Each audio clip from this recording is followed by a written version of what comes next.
अपने राजनीतिक मेहमानों का भी रुख कर लेता हूं। रोहन गुप्ता हमारे साथ बीजेपी के प्रवक्ता इस वक्त जुड़े हुए हैं। रोहन गुप्ता जी, हम तस्वीर देख रहे हैं कोलकाता के ब्रिगेड पैरेड ग्राउंड में, चारों तरफ भगवा ही भगवा नजर आ रहा है। जिससे बात कीजिए जय श्री राम, वंदे मातरम के नारे लगा रहा है। लेकिन साथ ही साथ नई सरकार के लिए सबसे बड़ी चुनौती इस वक्त लॉ एंड ऑर्डर है। हिंसा पर तत्काल रोक लगाना और जो यहाँ पर जो आरोप बीजेपी ने लगाया कि गुंडागर्दी और करप्शन कटमनी, किसे आप पहली प्राथमिकता मानते हैं कि उसको तुरंत अविलंब उस पर एक्शन लेगी सरकार? देखिए, जो आपने बहुत सही बात की, जो गुंडागर्दी जिस प्रकार से थी वहां पे, मुझे लगता है सबसे पहले कटमनी एक प्रोसेस का इशू है, एडमिनिस्ट्रेटिव चेंजेस भी उसके अंदर चाहिए होंगे। पर गुंडागर्दी जो हो रही है, जनता जिससे परेशान है, मुझे लगता है कि मोस्ट इंपॉर्टेंट प्रायोरिटी जो अमित शाह जी ने भी कल कहा, शुभेंदु अधिकारी जी ने भी कहा कि गुंडागर्दी पे रोक लगाना सबसे बड़ी प्रायोरिटी है। जो भयमुक्त वातावरण की भाजपा ने बात की है, उसको सबसे पहले साकार करना होगा। क्योंकि जिस प्रकार से इतने सालों तक टीएमसी के गुंडों ने इवन लोकतांत्रिक प्रक्रिया को भी रोका, लोगों को वोट नहीं करने दिया गया, एक डर के कारण भय का माहौल था, उसको तो चुनाव आयोग ने कहीं ना कहीं कंट्रोल किया। बट अब सरकार जब बन चुकी है, नई सरकार आ गई है, तो पहला मोस्ट इंपॉर्टेंट जो जनता में अपेक्षा है भाजपा से, वो ये है कि इन गुंडों को कुछ भी करके कंट्रोल किया जाए। वैसे ही भाजपा की सरकार आने से ज्यादातर गुंडे तो समझ ही गए होंगे कि उनका कोई भविष्य नहीं है। बट फिर भी एक पॉलिसी के तहत जो भी गुंडागर्दी अभी हो रही है, जो प्रयास भी कर रहा है, जो हिमाकत भी कर रहे हैं, मुझे लगता है कि उनको रोकना सबसे बड़ी प्राथमिकता है। जिससे पूरे पश्चिम बंगाल में ये एहसास हो कि जो भाजपा की सरकार वो इतने प्यार से लेके आए हैं, पहले ही दिन से उन्होंने काम करना शुरू किया और जमीनी तौर पे उसके फर्क देखना चाहिए। Difference on the ground is most important.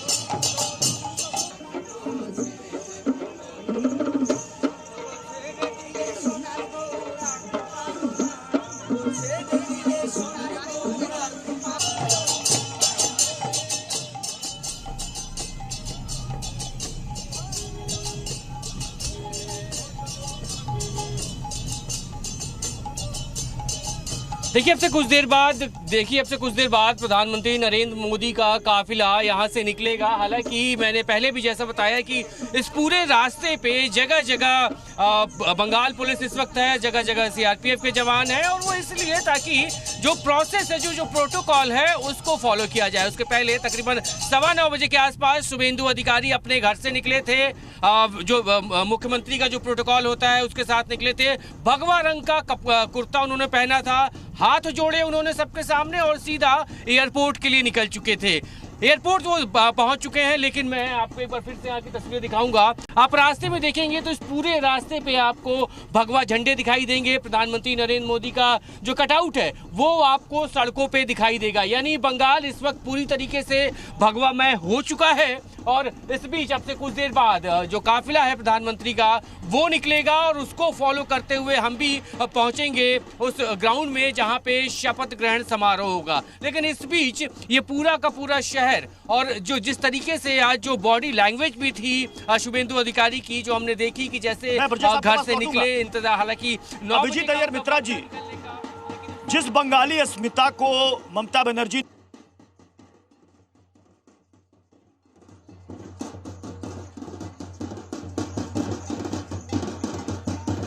Bengal की पूरी